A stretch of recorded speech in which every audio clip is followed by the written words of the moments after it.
Phone ಮಾಡಿದ್ರಂತ Zameer ಕೇರಳದಲ್ಲಿದ್ದಾರೆ.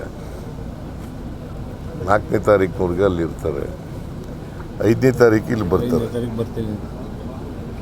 ನಾನು ಮಾತಾಡಿದ್ದೀನಿ ಅವ್ರ ಜೊತೆಯಲ್ಲಿ. 5ನೇ ತಾರೀಕಿಗೆ ದಾವಣಗೆರೆ, 6, 7 ಬಾಗಲಕೋಟೆ. ಬರೋದು ಸ್ವಲ್ಪ ಲೇಟ್ ಆಯ್ತಾ ಅಂತ ಸರ್?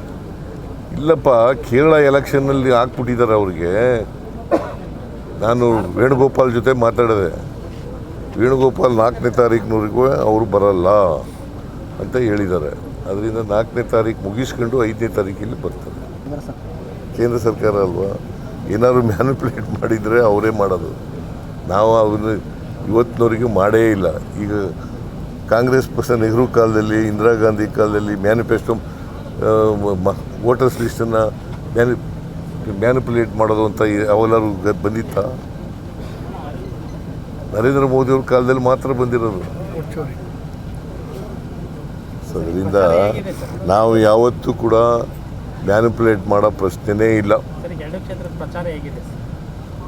ಪ್ರಚಾರ ಚೆನ್ನಾಗಿ ನಡೀತಾ ಇದೆ. ಎಲ್ಲ ಈಗ ನಮ್ಮ ಕ್ಯಾಂಡಿಡೇಟ್ಗಳೆಲ್ಲ ಮನೆಗೆ ಹೋಗ್ತಾರೆ, ಭೇಟಿ ಮಾಡ್ತಾರೆ, ವೋಟ್ ಕೇಳ್ತಾರೆ. ನಾವೆಲ್ಲ ಒಳ್ಳೆ ಕೆಲಸ ಮಾಡಿದ್ದೀವಲ್ಲ, ಅದರಿಂದ ಜನ ನಮಗೆ ವೋಟ್ ಹಾಕ್ತಾರೆ ಅಂತಕ್ಕಂಥ ನಂಬಿಕೆ ಇದೆ. ಜಮೀರ್ ಅವರು ಬರ್ತಾ ಇಲ್ಲ ಸರ್, ಮೊನ್ನೆ ಏನೋ ಫೋನ್ ಮಾಡಿದ್ರಂತ. ಜಮೀರು ಕೇರಳದಲ್ಲಿದ್ದಾರೆ. 4ನೇ ತಾರೀಕಿನವ್ರಿಗೆ ಅಲ್ಲಿರ್ತಾರೆ. 5ನೇ ತಾರೀಕು ಇಲ್ಲಿ ಬರ್ತಾರೆ. ನಾನು ಮಾತಾಡಿದ್ದೀನಿ ಅವ್ರ ಜೊತೆಯಲ್ಲಿ. 5ನೇ ತಾರೀಕಿಗೆ ದಾವಣಗೆರೆ, 6, 7 ಬಾಗಲಕೋಟೆ.